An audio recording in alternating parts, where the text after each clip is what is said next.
Bonjour, une nouvelle de Guy de Maupassant, mots d'amour. Dimanche. Mon gros coq chéri, tu ne m'écris pas, je ne te vois plus, tu ne viens jamais. Tu as donc cessé de m'aimer? Pourquoi? Qu'ai-je fait? Dis-le-moi, je t'en supplie, mon cher amour. Moi, je t'aime tant, tant, tant. Je voudrais t'avoir toujours près de moi et t'embrasser tout le jour en te donnant, ô mon cœur, mon chat aimé, tous les noms tendres qui me viendraient à la pensée. Je t'adore, je t'adore, je t'adore, ô mon beau coq. Ta poulette, Sophie. Lundi. Ma chère amie, tu ne comprendras absolument rien à ce que je vais te dire. N'importe. Si ma lettre tombe par hasard sous les yeux d'une autre femme, elle lui sera peut-être profitable. Si tu avais été sourde et muette, je t'aurais sans doute aimé longtemps, longtemps. Le malheur vient de ce que tu parles, voilà tout. Un poète a dit: tu n'as jamais été, dans tes jours les plus rares, qu'un banal instrument sous mon archet vainqueur. Et comme un air qui sonne au bois creux des guitares, j'ai fait chanter mon rêve au vide de ton cœur. En amour, vois-tu, on fait toujours chanter des rêves. Mais pour que les rêves chantent, il ne faut pas qu'on les interrompe. Or, quand on parle entre deux baisers, on interrompt toujours le rêve délirant que font les âmes, à moins de dire des mots sublimes. Et les mots sublimes n'éclosent pas dans les petites caboches des jolies filles. Tu ne comprends rien, n'est-ce pas? Tant mieux, je continue. Tu es assurément une des plus charmantes, une des plus adorables femmes que j'ai jamais vues. Est-il sur la terre des yeux qui contiennent plus de songes que les tiens, plus de promesses inconnues, plus d'infini d'amour? Je ne le crois pas. Et quand ta bouche sourit avec ses deux lèvres rondes qui montrent tes dents luisantes, on dirait qu'il va sortir de cette bouche ravissante une ineffable musique, quelque chose d'invraisemblablement suave, de doux à faire sangloter. Alors tu m'appelles tranquillement, mon gros lapin adoré. Et il me semble tout à coup que j'entre dans ta tête, que je vois fonctionner ton âme, ta petite âme de petite femme jolie, jolie, mais... Et cela me gêne, vois-tu, me gêne beaucoup. J'aimerais mieux ne pas voir. Tu continues à ne point comprendre, n'est-ce pas? J'y comptais. Te rappelles-tu la première fois que tu es venu chez moi? Tu es entré brusquement avec une odeur de violette enveloppée de tes jupes. Nous nous sommes regardés longtemps, sans dire un mot, puis embrassés comme des fous, puis jusqu'au lendemain, nous n'avons point parlé. Mais quand nous nous sommes quittés, nos mains tremblaient, et nos yeux se disaient des choses, qu'on ne peut exprimer dans aucune langue. Du moins, je l'ai cru. Et tout bas, en me quittant, tu as murmuré: à bientôt.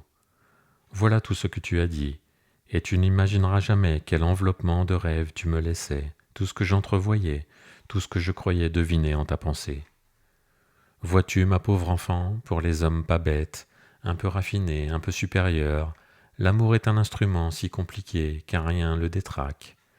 Vous autres femmes, vous ne percevez jamais le ridicule de certaines choses quand vous aimez, et le grotesque des expressions vous échappe. Pourquoi une parole juste dans la bouche d'une petite femme brune est-elle souverainement fausse et comique dans celle d'une grosse femme blonde? Pourquoi le geste câlin de l'une sera-t-il déplacé chez l'autre? Pourquoi certaines caresses charmantes de la part de celle-ci seront-elles gênantes de la part de celle-là? Pourquoi? Parce qu'il faut en tout, mais principalement en amour, une parfaite harmonie, une accordance absolue du geste, de la voix, de la parole, de la manifestation tendre avec la personne qui agit, parle, manifeste, avec son âge, la grosseur de sa taille, la couleur de ses cheveux et la physionomie de sa beauté. Une femme de 35 ans, à l'âge des grandes passions violentes, qui conserverait seulement un rien de la mièvrerie caressante de ses amours de 20 ans, qui ne comprendrait pas qu'elle doit s'exprimer autrement, regarder autrement, embrasser autrement, qu'elle doit être une Didon et non plus une Juliette, écœurerait infailliblement 9 amants sur 10, même s'ils ne se rendaient nullement compte des raisons de leur éloignement. Comprends-tu? Non, je l'espérais bien. À partir du jour où tu as ouvert ton robinet à tendresse, ce fut fini pour moi, mon ami. Quelquefois nous nous embrassions 5 minutes, d'un seul baiser interminable, éperdu, d'un de ces baisers qui font fermer les yeux, comme s'ils pouvaient s'en échapper par le regard, comme pour les conserver plus entiers dans l'âme enténébrée qu'ils ravagent. Puis, quand nous séparions nos lèvres, tu me disais en riant d'un rire clair: « C'est bon, mon gros chien. » Alors je t'aurais battu. car tu m'as donné successivement tous les noms d'animaux et de légumes que tu as trouvés sans doute dans la cuisinière bourgeoise, le parfait jardinier et les éléments d'histoire naturelle à l'usage des classes inférieures. Mais cela n'est rien encore. La caresse d'amour est brutale, bestiale, et plus quand on y songe. Musset a dit « Je me souviens encore de ces spasmes terribles, de ces baisers muets, de ces muscles ardents, de cet être absorbé, blême et serrant les dents. S'ils ne sont pas divins, ces moments sont horribles. Ou grotesques. Ô ma pauvre enfant, quel génie farceur, quel esprit pervers te pouvait donc souffler tes mots de la faim. Je les ai collectionnés, mais par amour pour toi, je ne les montrerai pas.